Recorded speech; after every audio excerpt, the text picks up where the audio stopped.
What's going on, everybody? This is Brian Mazique, aka Unique Mazique, the hardest working man in sports and gaming. I am a fight guy, a Forbes contributor, and I also write for Heavy.com, where I cover combat sports video games, and a ton of other things. I got my fellow fight guy with me today. He's also a boxing manager, nominee for Boxing Manager of the Year for 2019, Peter Kahn. How you doing today, Pete?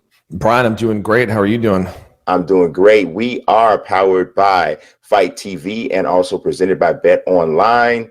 If you are watching this video, if you're watching this show on any other platform but YouTube, make sure you go to our YouTube channel. All you got to do is go to YouTube, search The Fight Guys, will come up, subscribe, like the videos, share the video, share the channel as well. We appreciate the help on the growth. If you're watching on YouTube, don't forget to go to the description, go to Fight TV, subscribe to Fight TV. As a matter of fact, they're rolling out a nice subscription service that gives you access to all sorts of promotions across boxing, MMA, and professional wrestling. It is a spot. It is the spot for combat sports and combat sports related events.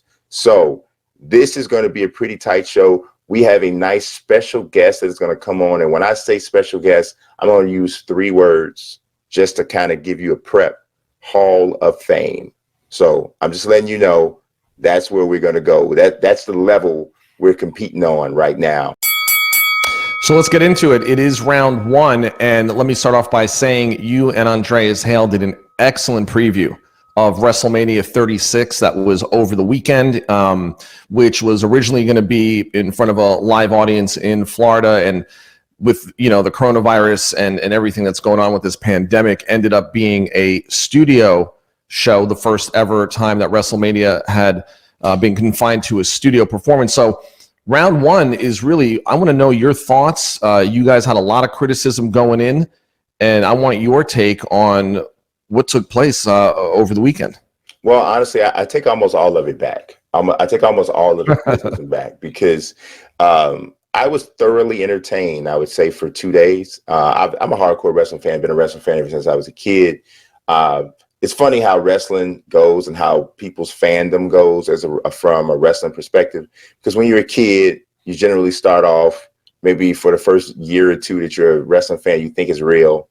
And, you know, I didn't actually have that experience. Somebody told me Santa Claus wasn't real quick. So I almost think it helps me appreciate it even more, because I knew it was a dance. I knew it was a soap opera early. So I was absorbing professional wrestling as this art form, like this kind of weird, odd, you know, opera based on, you know, I always tell people, you go to a wrestling event, it's like part concert, part circus, part sporting event. This is what it is. It's just out there, right?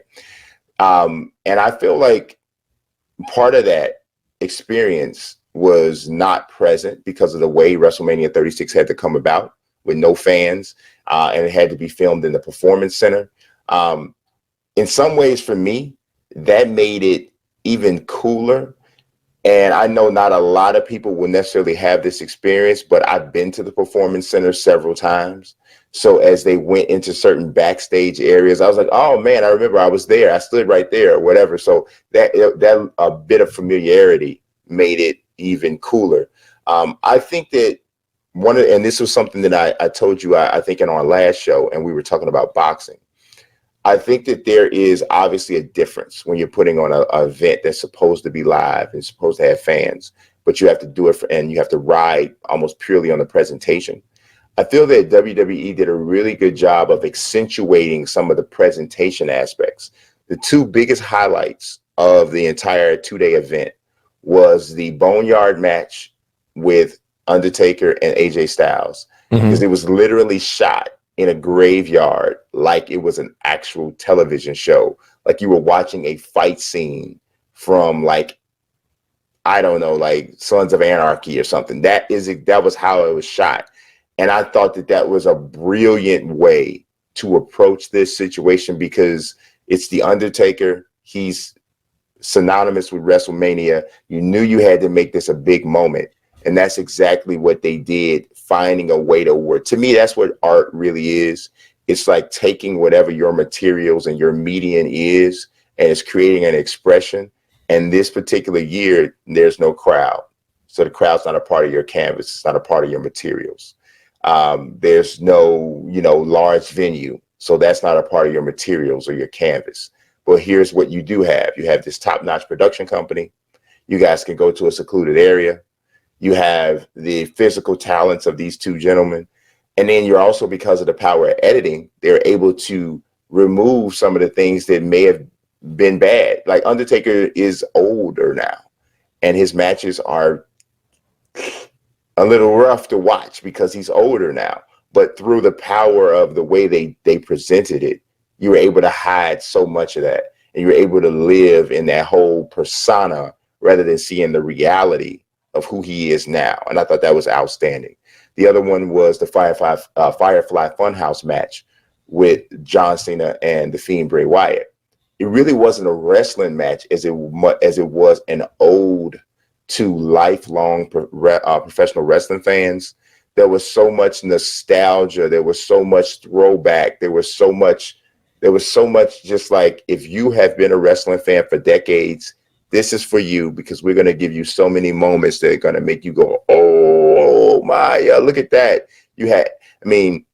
Bray Wyatt needs to be in someone's, he needs to be receiving some sort of acting role in a major motion picture sometime soon. He has it. That ability to deliver lines and to express himself in different types of roles, different voice inflections. The dude has it, and you couldn't, all of that was fully on display. There were some really good matches. The Charlotte Rhea Ripley match was really good. The ladder match was fantastic. But there was some bad stuff too. Goldberg Braun Strowman was horrible. I don't know any reason why that match. I know why I was there, but it was trash.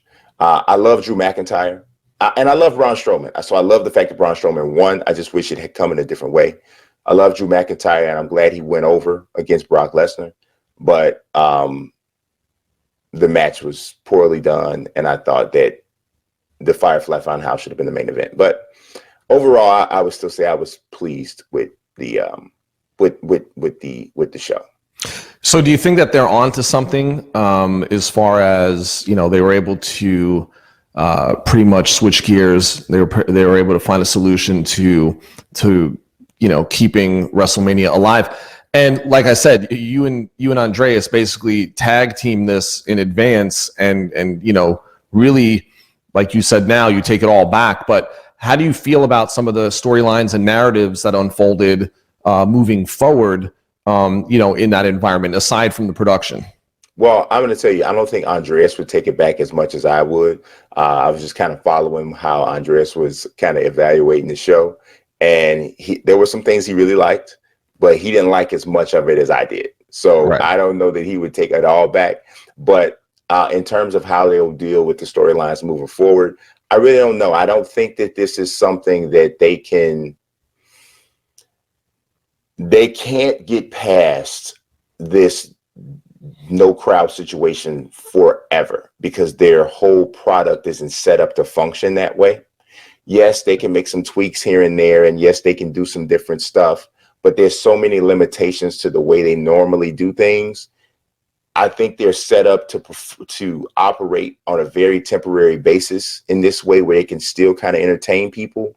But I think that, yeah, they're going to have to do something different if things don't change. Right. But the one thing that they did keep alive was, since March of 1995 at Nassau Coliseum, right, when they had the first ever WrestleMania, they haven't gone a year where there hasn't been one, right? Oh, yeah. No. So they've kept that alive, especially in a year where everything else was compromised. March Madness canceled. Yeah. NBA Finals up in the air. NHL Finals canceled. Major League Baseball opening day indefinitely pushed back. While there's been so much uncertainty, the WWE found a way to still satisfy the hunger. I mean, it's one of the biggest audiences worldwide for wrestling. I mean, it's an institution, and they kept it going. I mean, they didn't let WrestleMania suffer due to what's going on, and they did it in a safe environment, and they found a way to still entertain the fans. And I think from that point, I think it was probably an overall success. I would agree. I said this at the time. I said, I really hope that they haven't put anybody in danger. I really hope that nothing has happened here, that we'll find out some sort of backlash later on. Backlash, no pun intended. Some sort of thing later on. But if he was able to pull this off without compromising anybody, then yes, it's an absolute success. And he stared his critics down and said, I'm going to do this anyway. And it worked out. And it was I saw so many people on social media saying, thank you for the diversion.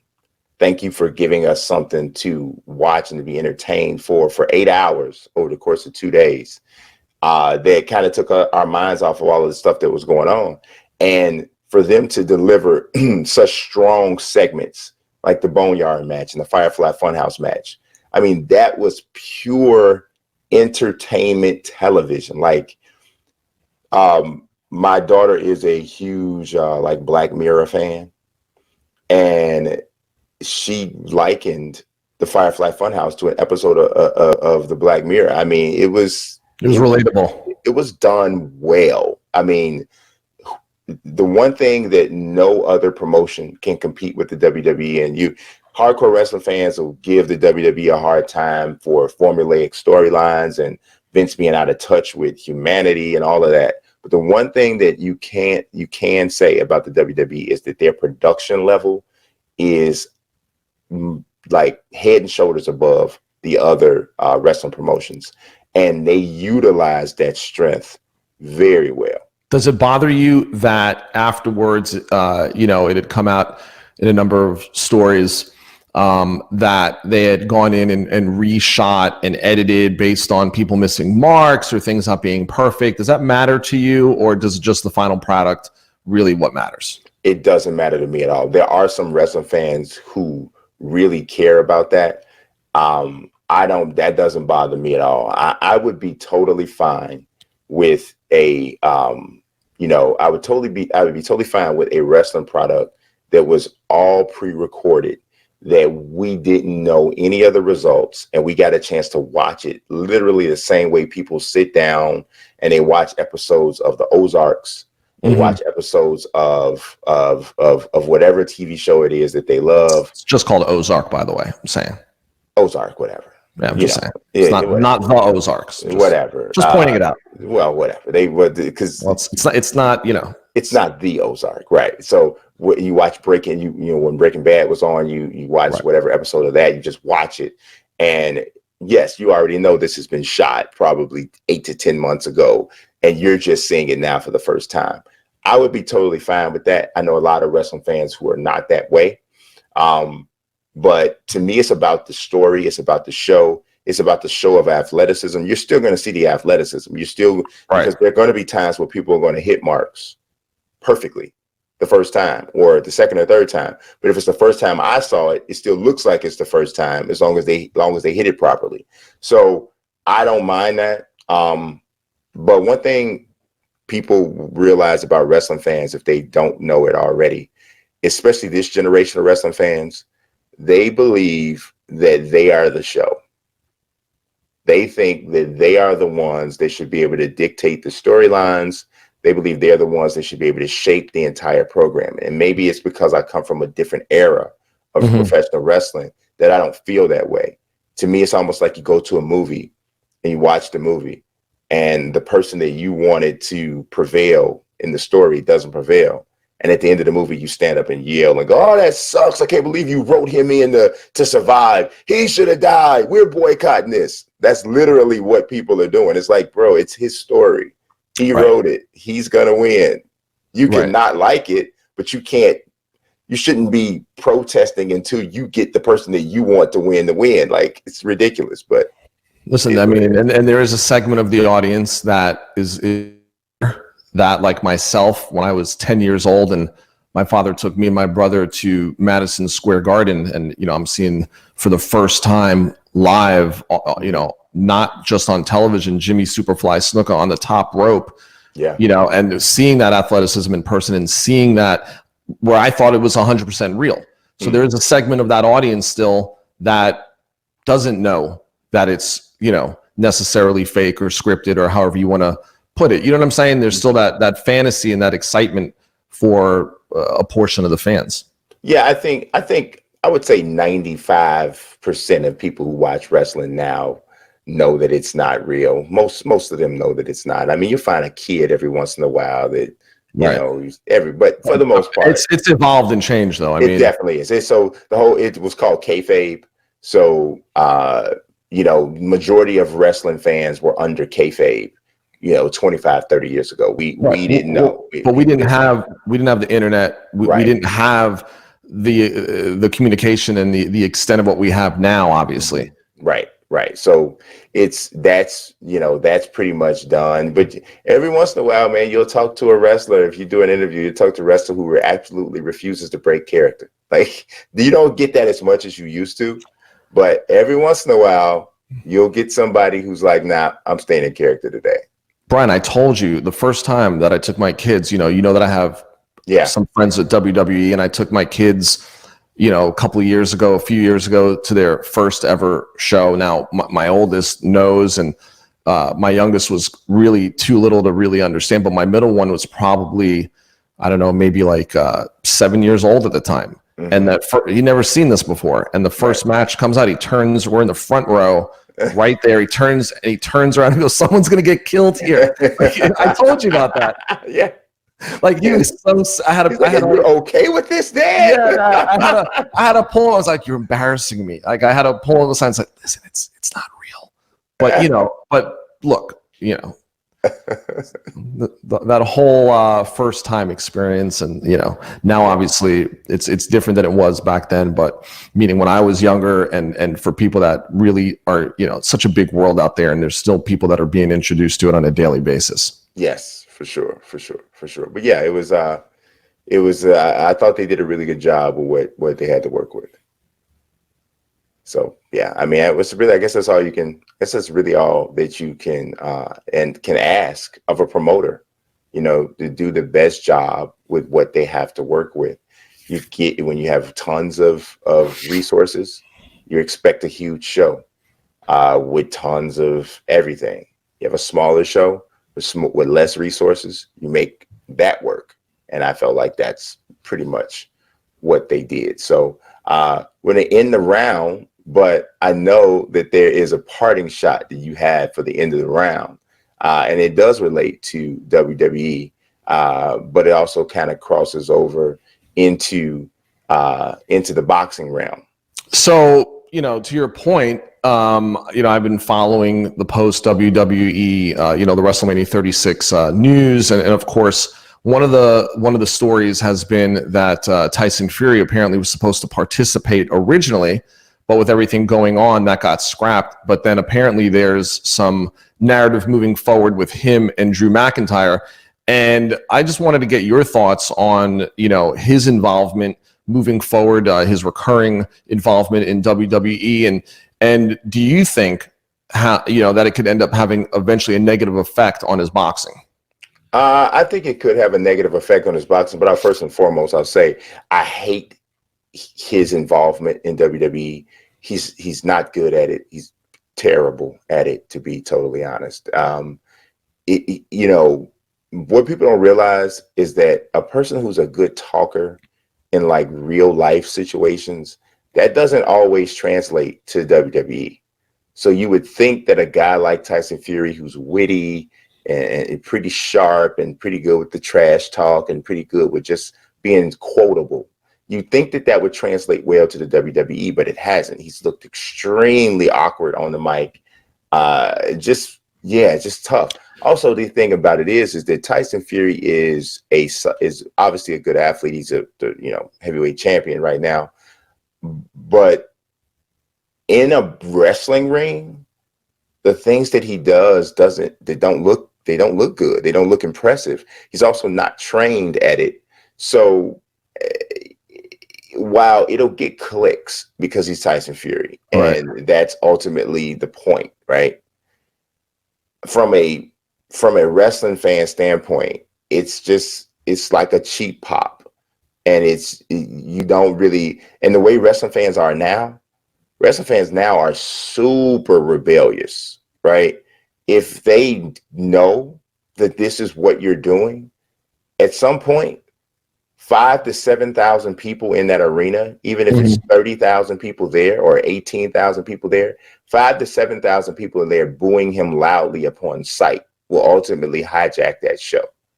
And so that's the thing that you have to be worried about. But I know Vince is like addicted to the big stars.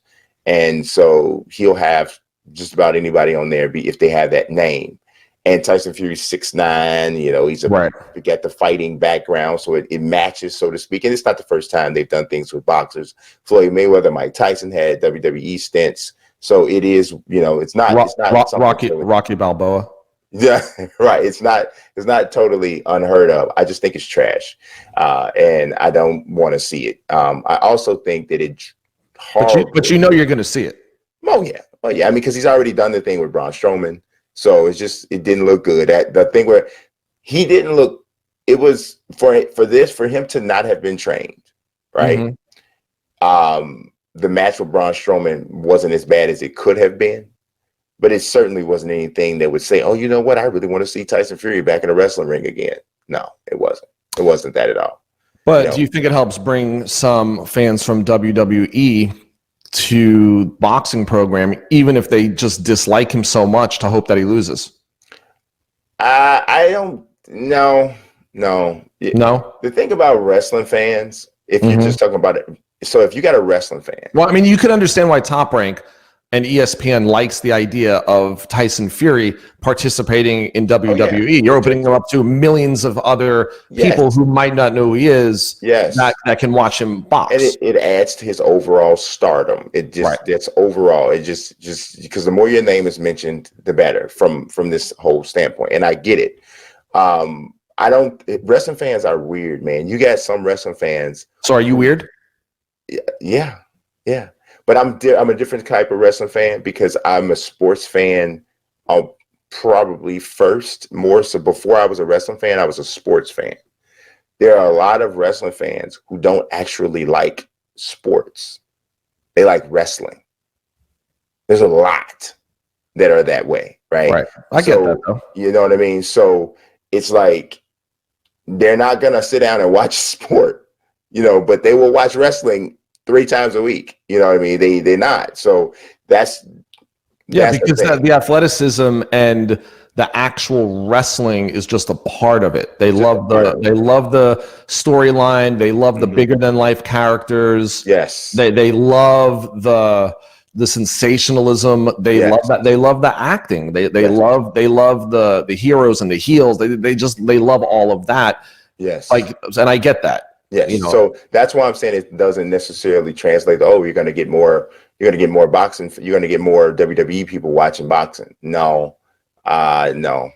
No. I think if anything, you get more boxing people to tune in for a WWE event just simply because Tyson Fury is going to show. I could see that.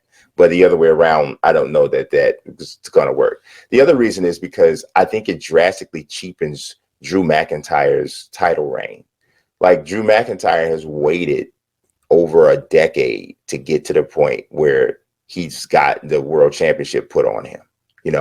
You have to work your way up to a place in the business from a notoriety standpoint, from a consistency standpoint, all of that. And it took Drew McIntyre over 10 years getting literally fired from the WWE, going to the indie scene, rebuilding himself on the indie scene, getting essentially a minor league contract with WWE NXT, working his way back up to the main roster, and now back and within the main roster to the top of the totem pole as far as being looked at as a top tier main event star in the WWE. That's a lot of work. That's a lot of commitment that he put in to get there.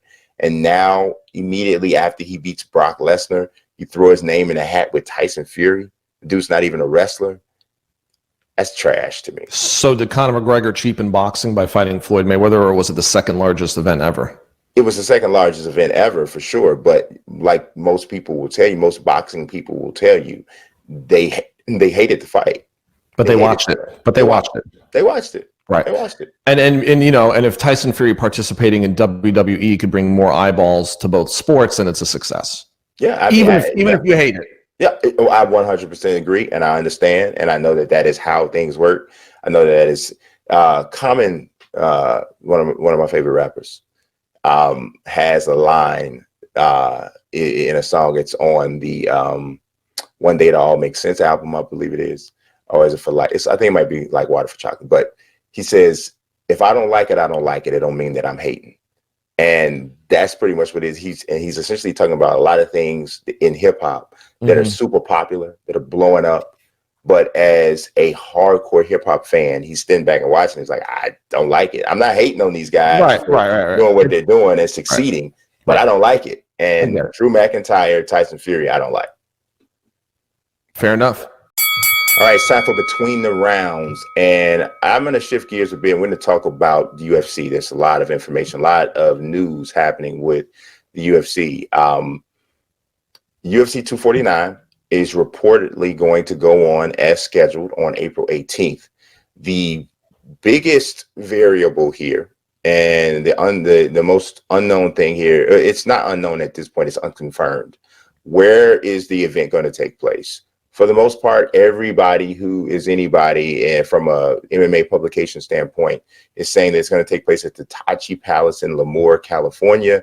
It is an Indian resort casino, so they're not regulated by the California State Athletic Commission. So if you're wondering, or if people are wondering, how is the UFC able to do this, considering all of the athletic commissions have pretty much shut down combat sports events and large gatherings? Well, this is what Dana White is doing to essentially get around some of this information. Now, he's not going to have a full crowd there. And there's actually been information coming out on Wednesday afternoon that the UFC is putting massive sorts of security and medical, fail safes in place to make sure that this is as safe of an event as possible. Obviously, they are, they're still going to have people who are criticizing them for going through with this. I mean, there's people everywhere who are turning against the UFC. Certain people maybe who have supported them in the past are really coming out hard at the UFC for continuing this event through the pandemic. And, I've said this several times, and I think I mentioned this on the show with Andreas when we were previewing the WrestleMania 36. Vince McMahon and Dana White are very similar in the way that they go about things. Very shrewd businessmen. They're going to do what they're going to do. More likely, the more you tell them not, or they shouldn't do something, the more likely they're going to try to find a way to use their influence and positioning. What I say here is, if Dana White can pull this off, and after he watched what happened with WrestleMania, I mean, obviously it's two different industries, but Dana White and Vince McMahon have had several dealings. Both of them have talked about it publicly.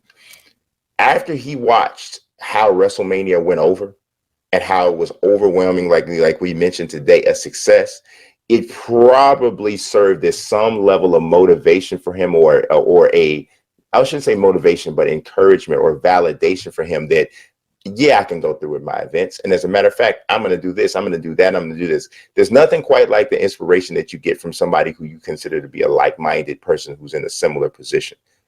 They're in a comparable position. And when this is all said and done, I'm going to tell you, either Dana White is going to be looked at as, wow, he's this trailblazer. He's somebody who, they'll do a documentary on UFC 249 and how Dana White went against the grain and said the show must go on, and how this positively impacted the UFC financially. Or he'll be looked at as someone who made a grave mistake, and that grave mistake led to this chain of negative events. I'm hoping that it's the first, but it'll be either or when this is all said and done. So, Brian, that leads us into round two. And coming off of those thoughts and commentary on UFC 249, and what's going to happen. One of the biggest indicators that something's getting ready to go down is when the odds makers get involved. Yes. And when the sports books start putting up odds and lines start moving, it's usually a good indication that something's about to happen. And in this case, betonline.ag has odds up for this fight. And of course, the headliner on this is going to be Justin Gaethje against Tony Ferguson. And we're going to get into some of these. I just want your opinion on the opening lines and where the lines are, at now. Obviously, we can go into great next week as we get closer, where you can give, because I know you could do a whole show breaking these down, entirely. So let's just start off with this. In the Gaethje-Ferguson fight, we have Ferguson as a minus 163 favorite, which means you bet $163 to win 100, where Gaethje is plus 143 as the underdog, where you bet $100 to make 143. And the over 2.5 rounds is plus 145, which is an underdog bet.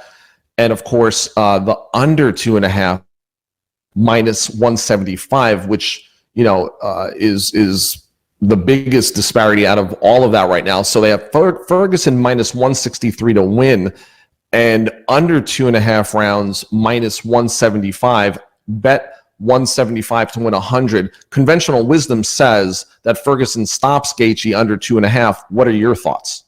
First and foremost, this card is, oh my God. Like, if you love mixed martial arts and you have followed the UFC, if you just scroll down and look at this card, it is like, it's being overshadowed, obviously, because of the things that are going on.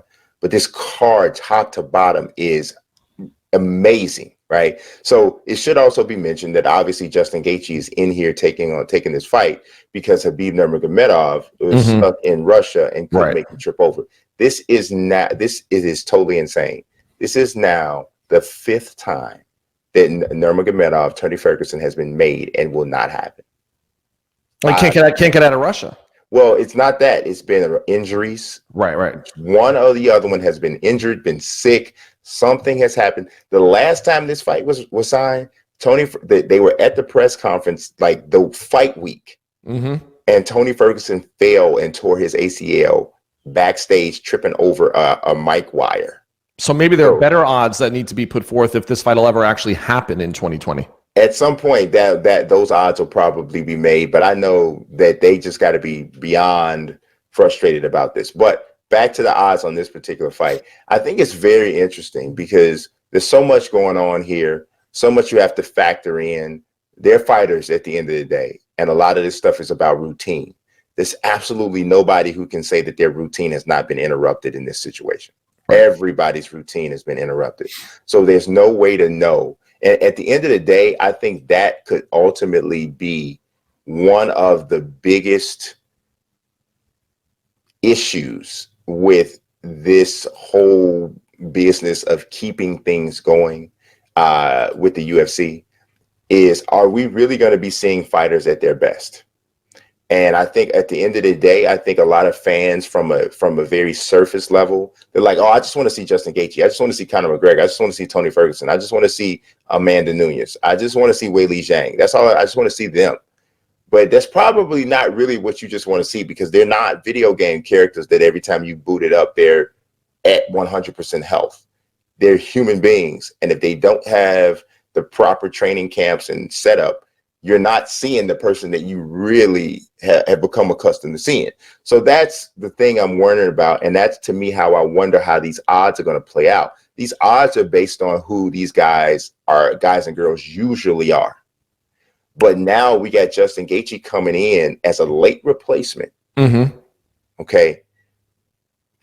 Fighting in an already odd situation. I really truly have no clue. Where's Gaethje from? Gaethje he's American. No, where? From where?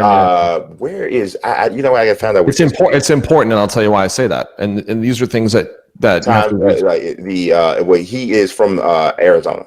Okay. Well, I know Tony Ferguson is within driving distance of the venue. Yes. Okay. Which makes the idea of staying home and still being in quarantine right up until the weigh-in and fight a lot easier and more comfortable mentally and physically. Mhm. whereas Gaethje might actually be staying on property if, in fact, this takes place at Tachi Palace, like it looks like it is. Mhm. You know, you got to wonder how that plays into everything. But what I want to know is just at first glance, and we're going to go into it in greater detail.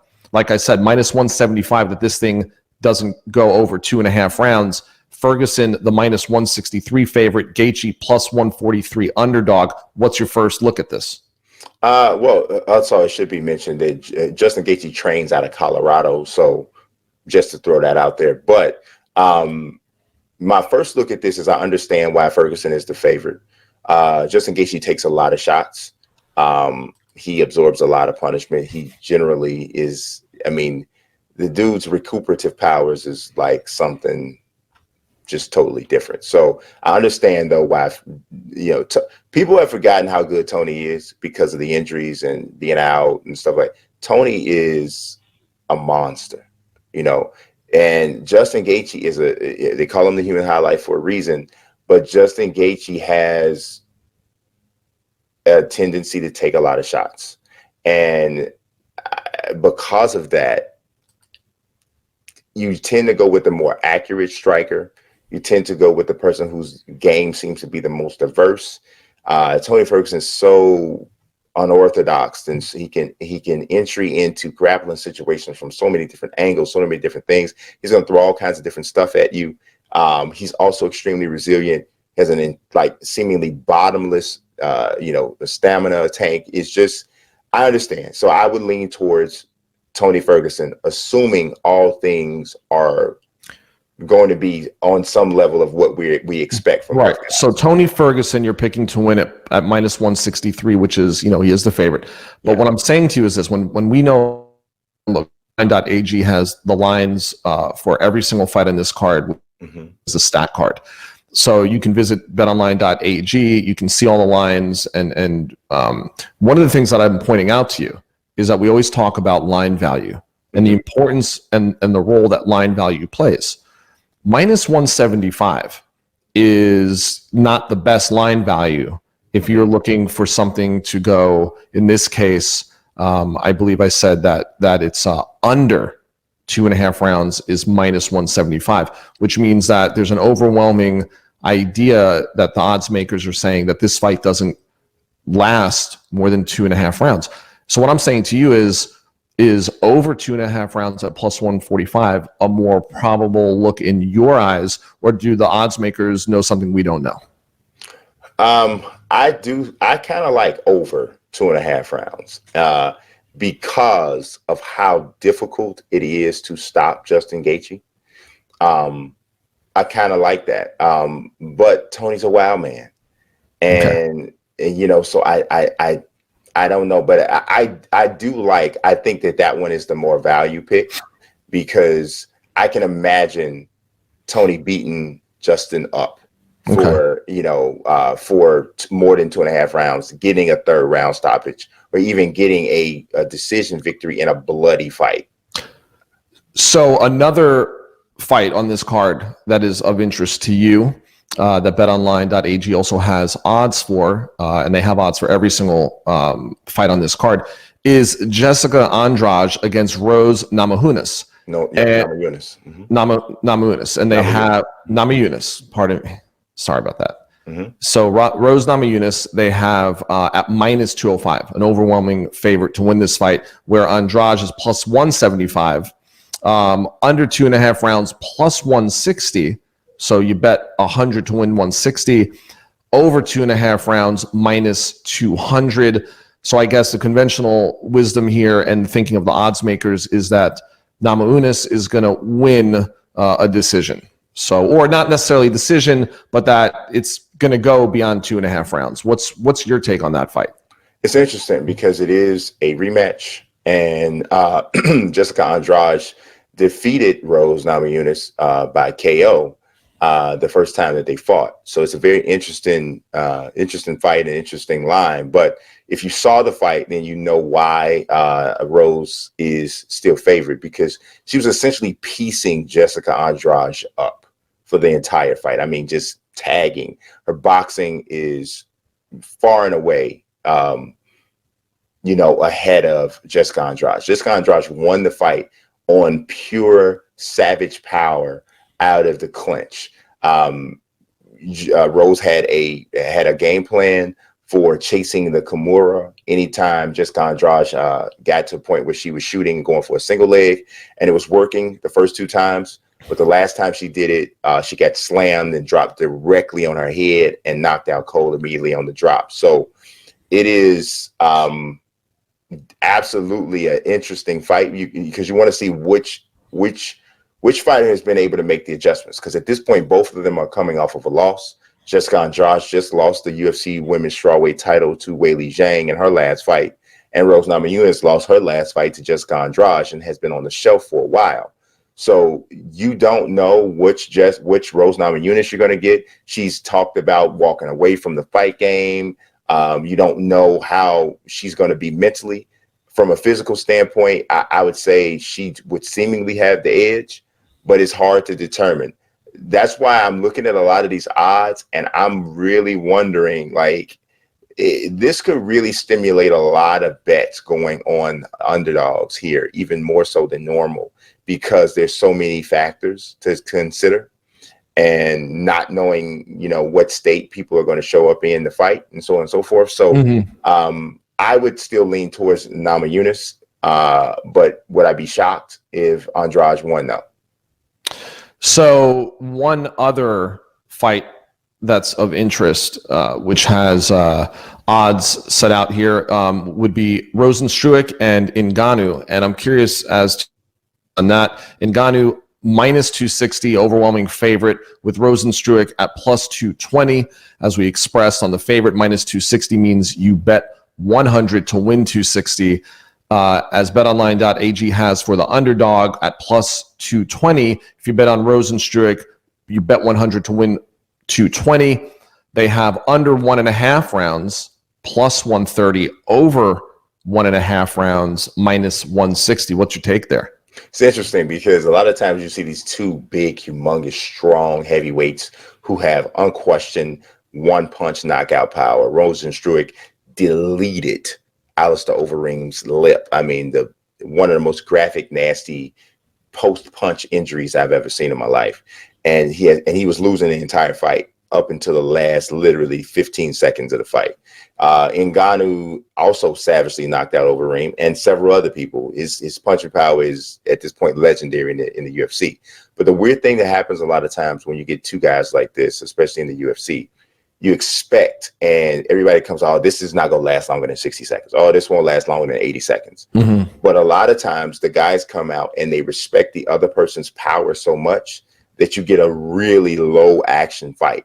Francis Ngannou did this once against Derek Lewis. He fought Derek Lewis, and both of these guys are huge, known for their power, and neither guy seemingly wanted to engage. So we got a literal 5-round snoozer. It was a bad fight.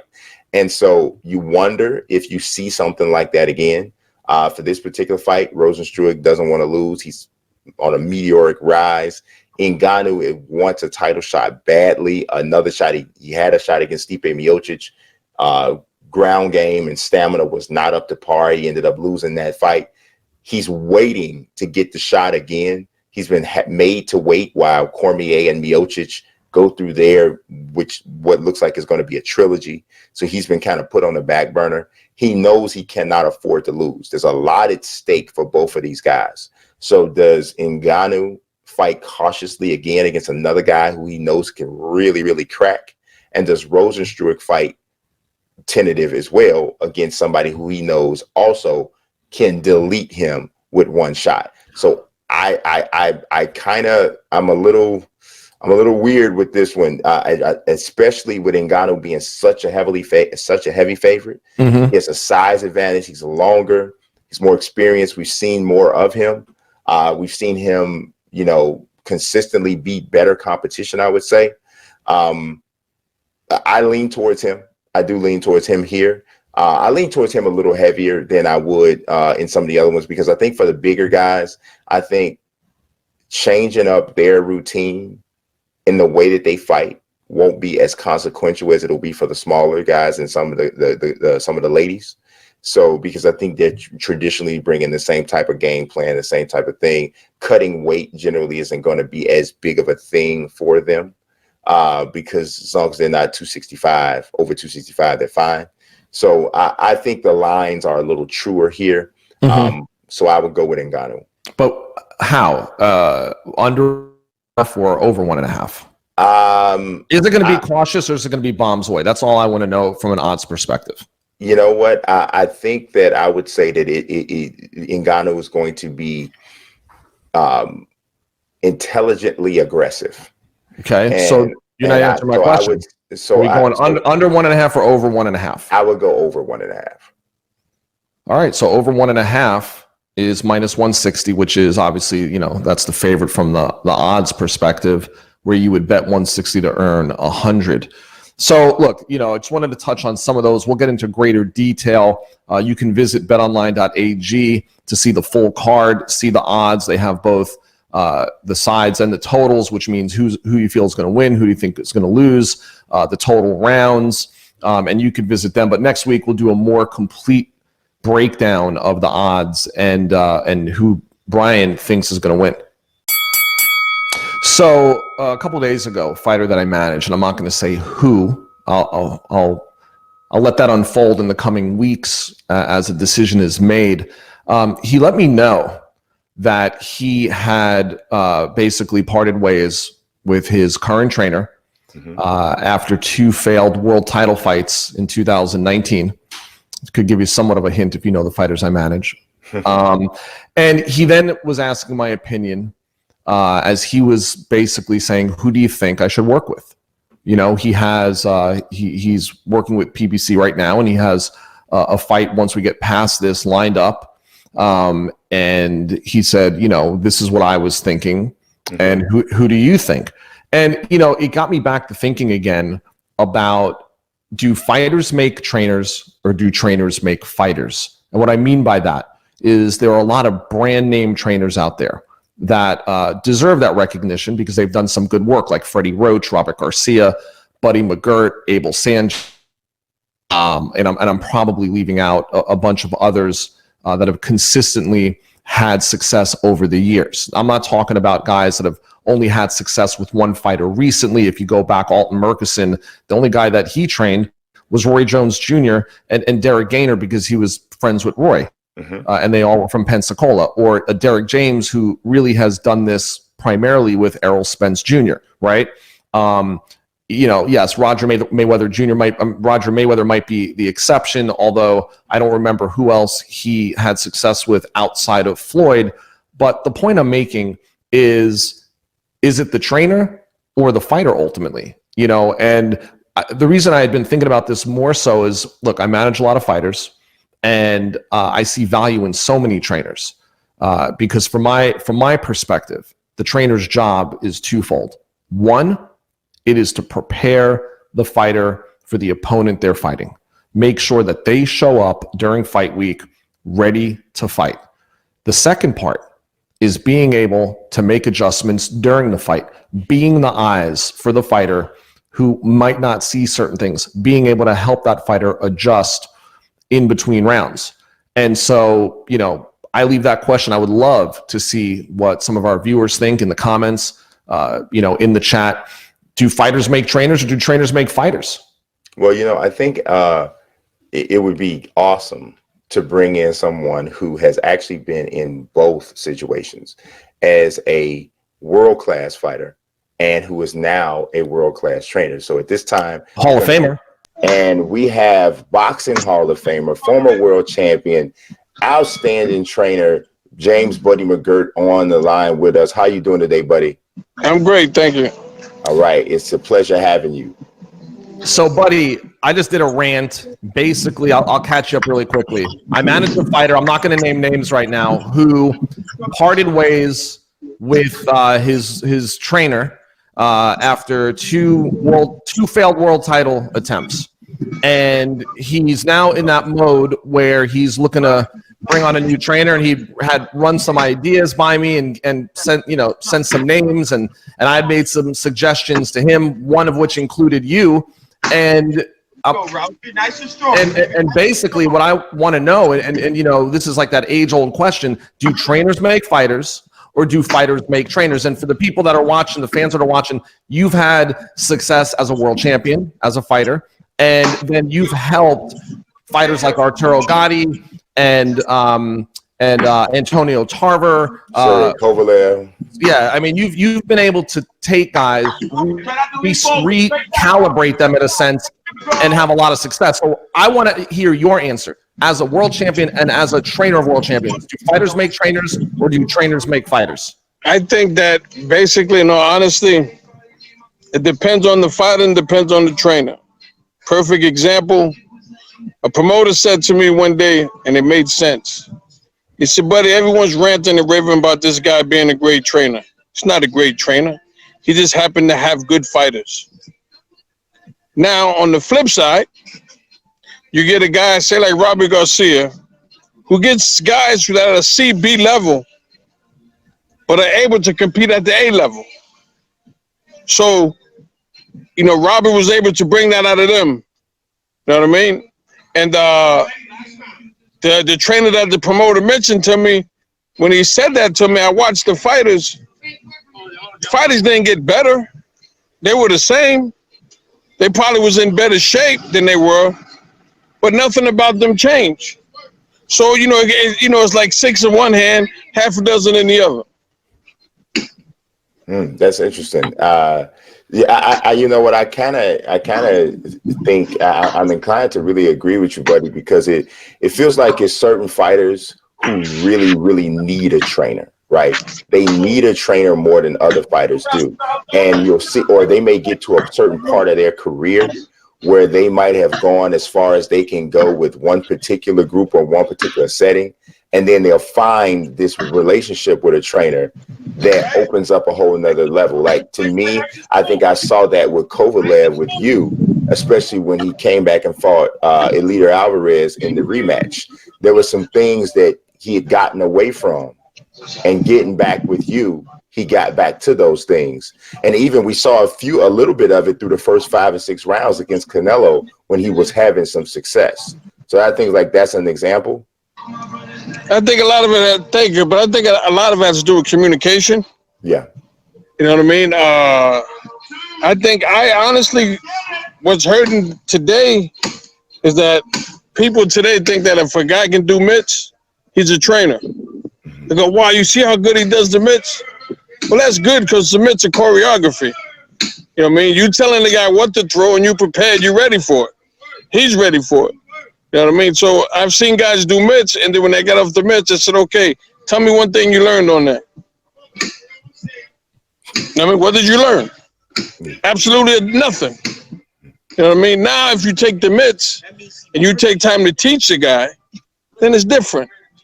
But there's so many trainers out here today that, how can I put it, man, you know, they're not trainers, I'm sorry. This is my thing. You cannot teach what you cannot do. You can't teach what you haven't done. You can see and say, okay, I've seen this guy do this, so I'm going to teach my guy to do that. Okay, that's all well and good. Yeah, but now you get in a fight and the water gets deep. And the fighter's coming to you now for answers. It's like, hold up, man. A, B, and C ain't working. We got to go to D, E, F. And the trainers look at him like, well, shit, I don't know. Why? Because you haven't been there.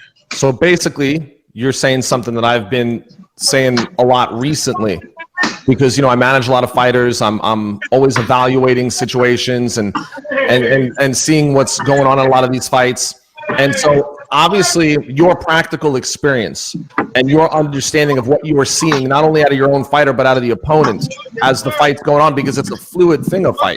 It's a changing thing as it goes on. So basically what you would say is that experience and the ability to understand, not just from a textbook scenario, but from a functional scenario, having experienced it, really separates. Hence why guys like you and Robert Garcia and even Freddie Roach, guys, you know, that have become big brand name trainers, have had that practical experience. I mean, there came a time where one of us was in a fight where shit got deep, and we had to, in the middle of the fight, we had to make the adjustment on our own. We didn't have time to go back to the corner. Mm-hmm. We had to make that adjustment right then and there. And I believe that when fighters get in those situations, if they're able to come back to the corner, they're looking at their trainer as, hey, man, it's like a little kid looking up to their dad. You know, I need answers now. And if the trainer doesn't have the answers, what happens? Goes out on his own. And the others don't have the answers because they've never been in that situation. They've probably seen it and said, okay, well, if my fighter gets in this, I can teach you. No, it's not always about that. It's about getting the message across in that 1 minute that you have in between rounds. You know what I'm saying? I've watched 100,000 Rambo movies. I can't survive in the jungle. You know what I mean? Shit gets thick. I'm like, hold up, man, back up. You know what I mean? So a lot of these guys today, you know, they say, oh, this guy's a good trainer. What makes him a good trainer? Well, he can do the mids good. Again, what makes him a good trainer? Can he teach you? Can he teach? No. People, a lot of guys substitute the mids for the heavy bag. No. Did Sugar Ray Robinson do mids? Nope. Did Muhammad Ali do mids? Nope. Roberto Duran? Nope. But these guys learned their craft because they had teachers. They had great teachers. You know what I'm saying? Today, you don't have that today. You know what I mean? I hate to say it, and if you know, I'm just telling it like it is, man. You don't have that today. And a lot of these trainers out there have never been in those situations. They just happen to come across good fighters. I mean, but like I say, you know, a guy like Garcia, I respect him because he's taking guys. Like, who would thought a guy like Marcos Medina would give Floyd Mayweather so much trouble? Mm-hmm. They both had the click, and Robert had to get the best out of him. Yeah. You know what I mean? To give Floyd that trouble. And he was able to do that. Now, and he beat Broner too. Exactly. You know what I mean? So you got to have that certain chemistry between the fighter and the trainer. See, some trainers don't want to lose their job. Mm-hmm. So they're going to make it work. Even if it's not working, they're going to do what they have. They're going to get in where they fit in. You know what I mean? I tell any fighter or any manager when they call me, let me and the fighter work together for a week. I mean, we might be best of friends outside the gym, but we get in the gym, we might not click. So if we don't click, how much am I really going to get out of that fighter? How much helpful can I be to that fighter? You know what I mean? So, when it comes to a time where he says, all right, buddy, I need you. Wow. You know what I mean? If there's no trust there, you're only going to get us so far. Right.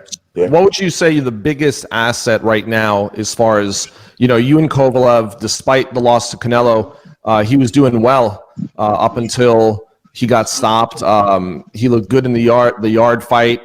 He was, you know, he avenged his loss from 2 years ago. So my question is, you know, what is it that you've brought, for instance, to that camp, to that environment with Kovalev that has helped him extend his career and you know, and still be successful?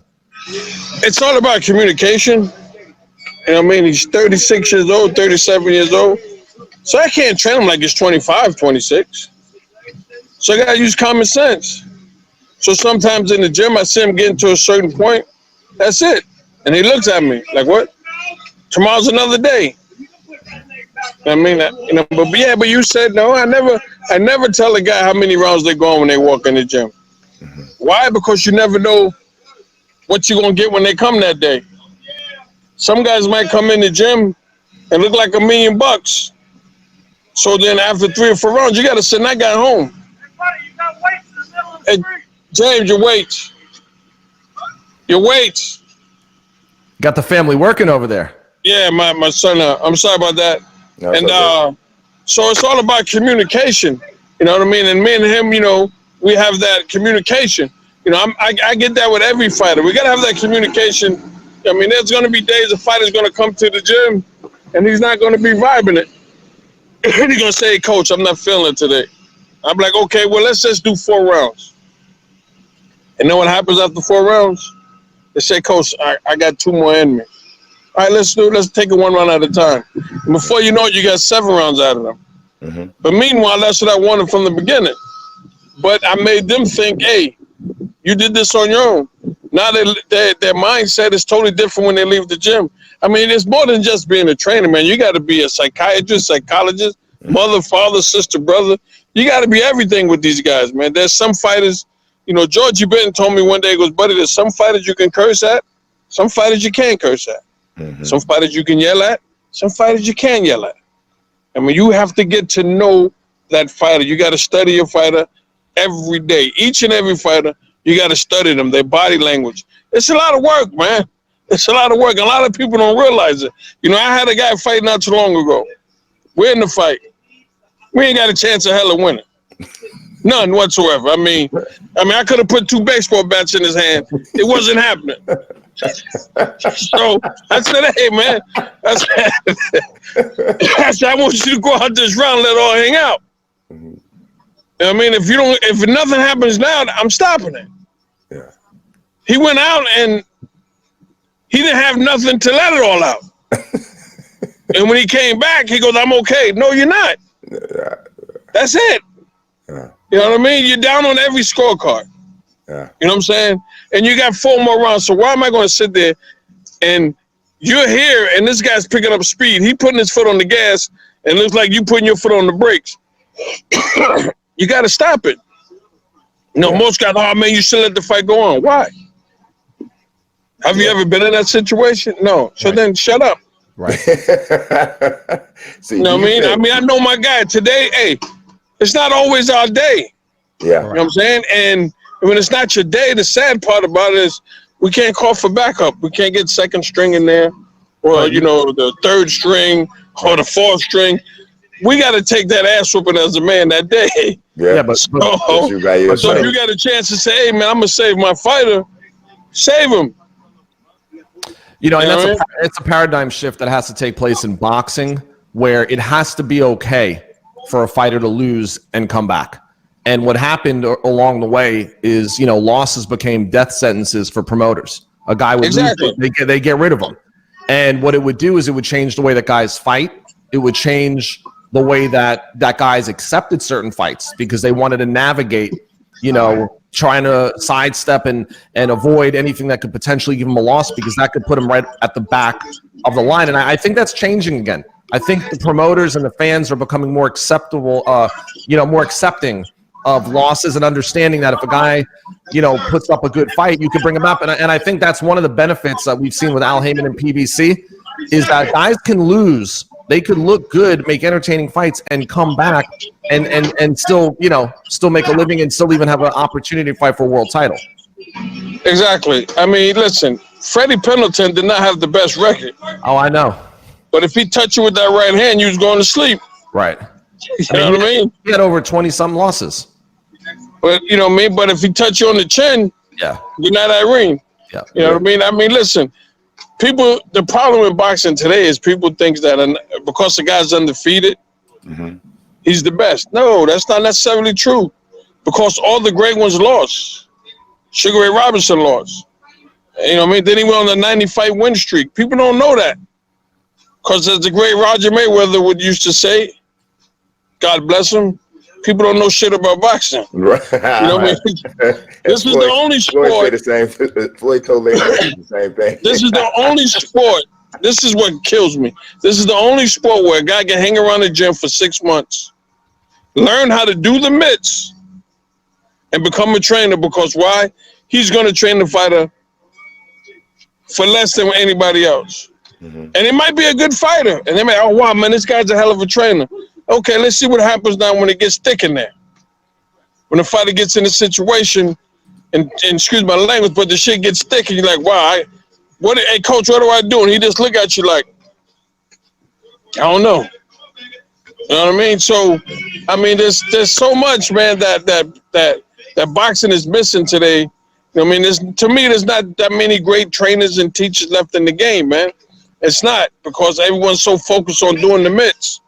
And I think that you gotta understand when you're in that ring with the fighter, you taking his life in your hands, man. You know what I mean? You take his life in your hands. You know, when I had this God bless his soul with Max Dadashev, hey man, you know, that's the hardest thing in the world you gotta deal with as a trainer. You know what I mean? Yeah, well, I mean, you did the right thing. I mean, it's just unfortunate circumstance, but you right. you did the right thing, and look, those are things that could have been pre-existing, that could have just been was going to happen, and Yeah. you also recognized when enough was enough, and it's just one of those unfortunate scenarios, but by no means, was that anything that you could have done about that? Nah. So I mean, I just think that boxing, is I mean, I love boxing. I mean, boxing is my life, man. I just sometimes sit back and watch and listen how some of these people talk about, this fighter, that trainer, this, that, and then you ask that. Listen, I'm gonna say this: in football, every announcer has played football one time or another. Mm-hmm.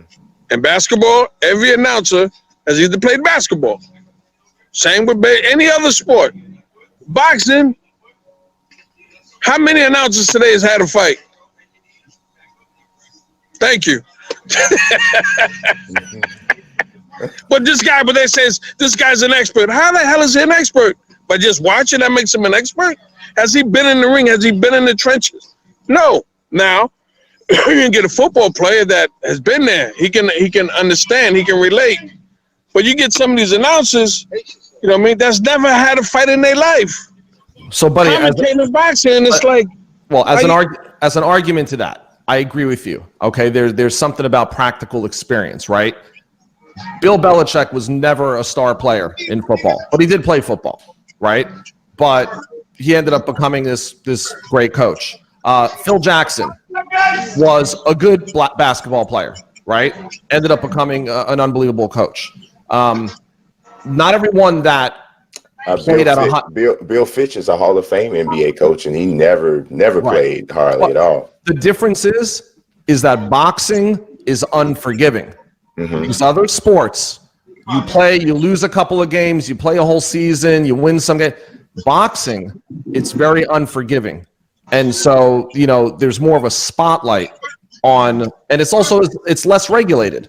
You tell me, buddy, how hard is it to get licensed? Really, how hard is it to get licensed to work a corner? We all see this. I see you. You see me at fights. Guys coming in, filling out paperwork. They get approved. They pay their $50 or their $100, and they're licensed. What do they have to do to deserve a license? Sign the name on the dotted line and give the $100. Work the mitts. Work the mitts. You didn't have to work the mitts. Listen, man. This is no lie, man. This guy asked me to help in the corner with a fighter. I said, okay. So we're in the dressing room, and I'm letting the guy do his thing with the fighter. I went outside to see how the fight before us was going. When I came back, there was a dude that I know I saw in the audience in the dressing room doing the mitts with the fighter. I'm like, I'm like, they gotta be kidding me, man. And this guy's holding the mitts like my granddaughter who's 3 can hold the mitts better than this guy. Yeah. So they said, buddy, I said, man, I'm not going out there, man. You're not gonna embarrass me. Yeah. Yeah. So, buddy, how do you really feel about the mitts? If you use it, I believe if you use them to teach a guy, but looking fancy don't win fights. So, all right. So, look, we've had you on here a long time, and we appreciate your time. But I want to ask you a question. So, what would be a traditional workout? I'm sure the audience would love to know. What does Buddy McGirt do on any given day when a fighter hits the gym? What would be a typical hour? It varies, man. It could be, you know what I'm saying? Like if I get a fight on the heavy bag, I don't want them to just hit the heavy bag. You got to treat the heavy bag like it's your opponent. So I'm going to ask you to set the heavy bag up for a certain combination. And you got to show me how you're going to set them up like you would your opponent. Anybody can just walk up and hit the bag and throw punches. But no, treat the bag like it's your opponent. How would you set them up? I want you to set them up for a double jab, right hand, left hook downstairs. Don't just throw it. Set them up, and then when you're done, I want to see what's your next move after that. You got to hit the heavy bag like you're fighting. Mm-hmm. Guys don't do that. Some guys just going to hit the damn bag. I'm 56. I can still just hit the bag. But if you say, hey, buddy, look, you got to do this routine, I'm going to say hell to the no. Why? Because it's work. Yeah. You know what I mean? Yeah. Yeah. Well, buddy, massively appreciate your time. I'm hoping that you and the family continue to stay safe during this quarantine You too, time. man. Can't wait to see you back in the corner, training somebody else to perform above what we thought they were able to. Hey, Pete, listen, from now on, I'd rather talk to you this way. You look better this way, because in person, you on Look, this now. it's rough. You know what it is? It's really rough. It's the coronavirus hair. I haven't been able to get the haircut. Yeah. I think it's working for me. You guys stay safe, man. Yes, You too, sir. buddy. Thank you. All right. Okay, babe. Bye-bye. All right, it is time for round 3. And this is the segment, or this is the round where we kind of pull from the community, we pull for things that are happening on social media, and we kind of use that as a jump off. So what I want to talk about today is Eddie Hearn in a conversation with Amir Khan that was made public on Wednesday morning. They had a little split screen interview thing going. A lot of people are doing that now because of the pandemic.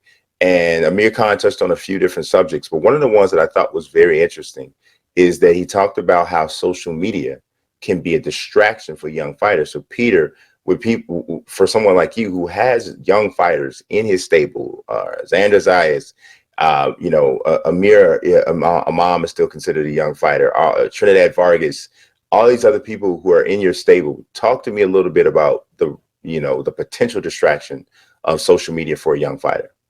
Well, first and foremost, you mentioned Amir Khan talking to Eddie Hearn, and just wanted to send my well wishes out to Barry Hearn. Eddie's father had a minor heart attack on Sunday, had surgery. Apparently he's back home and doing well. And, Barry's had a big impact on the sport. He is the founder and CEO of Matchroom. So just wanted to send some well wishes out there to Eddie and his family. But to your question, it's a great question because a lot of people are still navigating. And I think that the next generation is going to have all of the answers in the blueprint following being able to see what mistakes were made, what was good, what was bad, what to avoid, what to emphasize. And yeah, in my stable right now, I do have 17-year-old Xander Zayas, soon to be 17-year-old Trinidad Vargas, Aaron Aponte, who's 18 years old, about to sign another USA Boxing standout amateur who's 19 years old, which that'll be next week. But to your point, they've grown up only knowing about social media has just been a part of their daily life from the get-go. And so they have a good idea as to what's good, what's bad, how it could bite you in the butt. And of course, one of the things that I talk about all the time with them is being mindful of what they put out there. Being mindful that whatever they put out there is going to get potentially shared. And the tone of what they put out there could be taken many different ways by many different people. Xander Zayas is a perfect example. He only puts out things that are positive. If it's not positive, it doesn't go out. And people wonder, do you control his social media? Well, it's a team effort. He will suggest, hey, this is what I want to convey today. Something up. I'll look at it. His father, who's very involved, Orlando Garcia, will look at it, and we'll put it out there. But we keep that positive tone. I've emphasized this to everybody to not get involved in conversations that really don't concern you, because what's happening is you're no longer just so and so. You're a brand. You're a public persona. And you just have to be careful as to how you position yourself, because it can come back to haunt you. Yeah. I think that, my wife always used to, when she was training the kids about social media, one of the things that she always said was never put anything on social media that you wouldn't say to a complete stranger.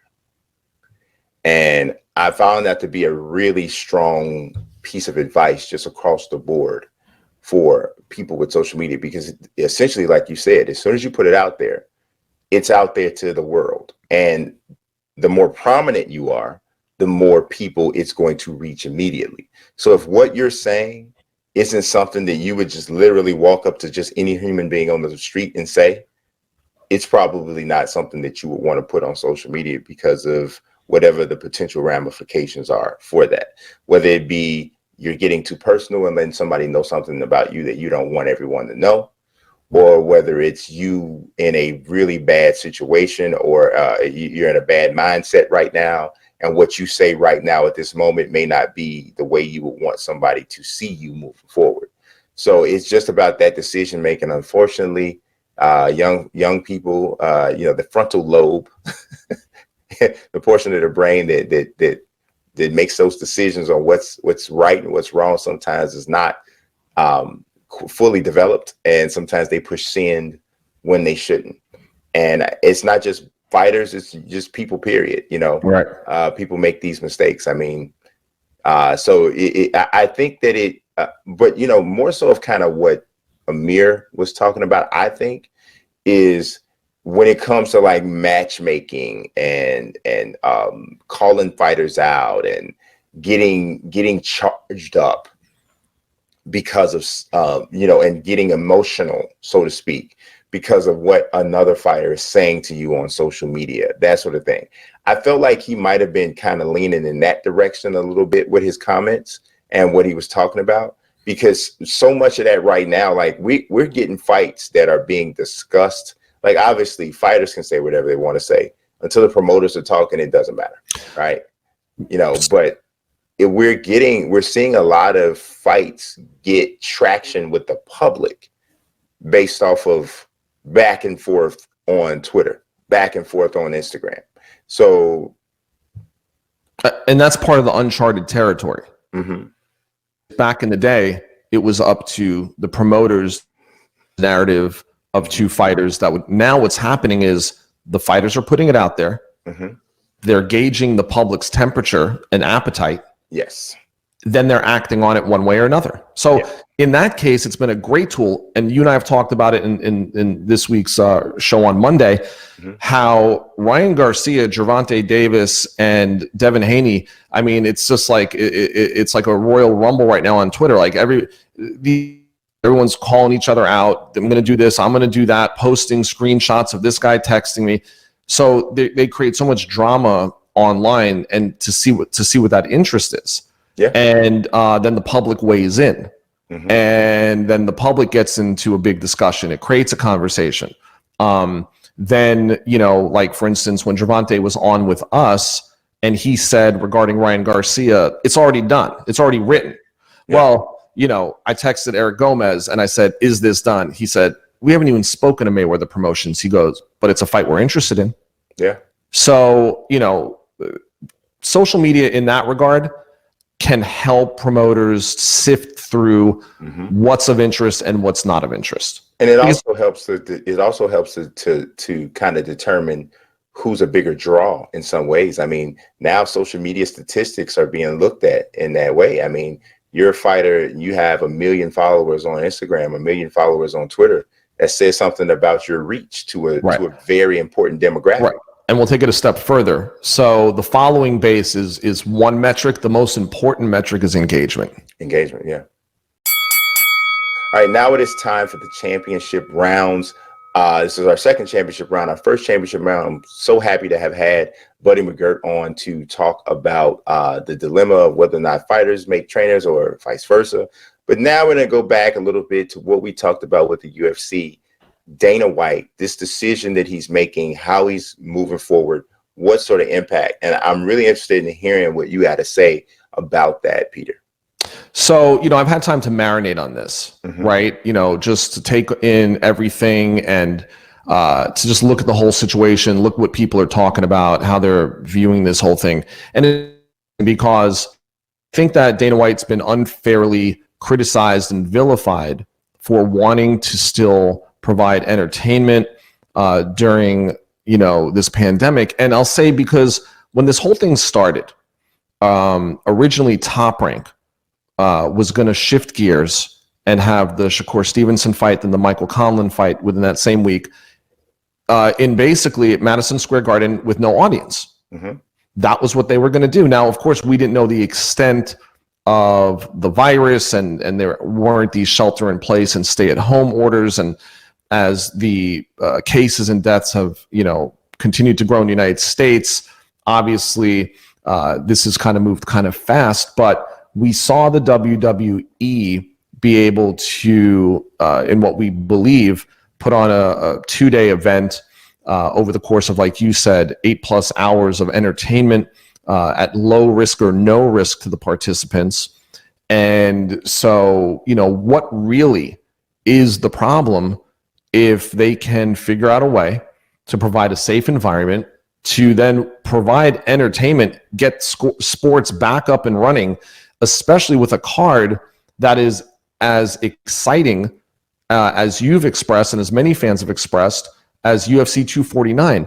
So I don't see where Dana White's putting anyone in danger, especially he's actually talking about doing this in what's considered a studio environment. Yes, there are going to be fighters next to each other, fighters touching each other. There's going to be the ability for people to contract anything.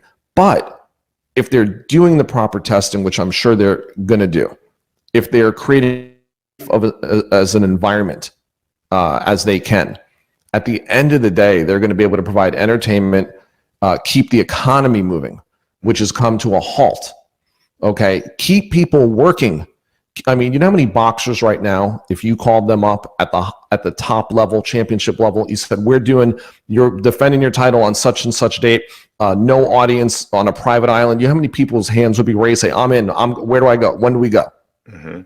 And so, I could see where there's a portion of people that want to criticize, but I don't know if it's criticism or hating, and that's what I wonder, because I see so many of the positives, right? And I think that I have just as much risk going to the grocery store to replenish my family food, maybe greater risk, because not everyone walking in that store is getting tested. And we can't control the amount of people that are walking in there. Mm-hmm. So maybe I'm at greater risk going to the grocery store than the fighters that will be participating and the production staff that'll be there in a non-audience studio environment show for UFC 249. Yeah, I think a lot of what it is a lot of it is just the optics. It's not necessarily people like really thinking the whole thing out. They're not thinking as deeply as, they're probably going to test everybody who comes to the venue. And they're probably going to mandate that every person involved come to this resort by a certain amount of time. Mm-hmm. And then they'll do this testing, and then those people will not be allowed to leave this resort at any time until the end of this event. And that's probably what they'll do to make sure that that this is a safe thing. So, because if it's like this, if you're at home with someone who lives with you, and neither of you are positive for the coronavirus, mm-hmm. there's no need for you guys to social distance at home because nobody has the disease. That's pretty much what we've been instructed, right? So essentially, they're trying to create an environment where there's a larger house, so to speak, for this short period of time. So to that point, mm-hmm. I think that because from day one, mm-hmm. Dana White had expressed the show is going to go on, mm-hmm. his fighters had created environments where they could train, prepare, and be ready to compete at the top level. Because you got to look at it. That goes into play here. Where are they training? Yeah. Who are they, in essence, sparring with, mm-hmm. or preparing with? Whereas, I think all of that had been the party line from day one. Yeah. We're not shutting down. Yeah. We're going to move forward and we're going to continue on. We're not going to cancel anything.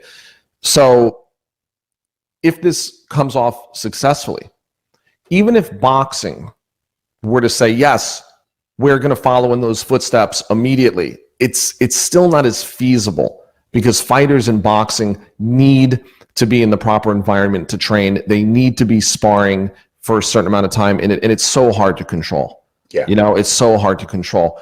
But I think that for this particular card for UFC, they had thought all those things out in advance and figured out how they can continue on to get through this show, and then we'll see what happens moving forward. Yeah, we'll see what happens. There's talk of getting an island and all sorts of other things that are going on. So this is 2020, people. This is 2020, and it has been an odd almost 3.5 months already, a very odd 3.5 months. So, but that is it for this episode of The Fight Guys. We appreciate everybody who took time to watch us. Remember, we're powered by Fight TV, presented by Bet Online. If you are watching this on Fight TV, make sure you head over to YouTube and subscribe to The Fight Guys. We have other singular standalone content with interviews and so on and so forth. So if you love combat sports, you love professional wrestling, make sure that you subscribe to us on the YouTube channel. Now, if you are already watching on YouTube, go to Fight TV. The link is in the description, and subscribe to that streaming service. It is another awesome source for combat sports and professional wrestling. For my fellow fight guy, Peter Kahn, this is Brian Mazique. We appreciate you watching as always. God bless.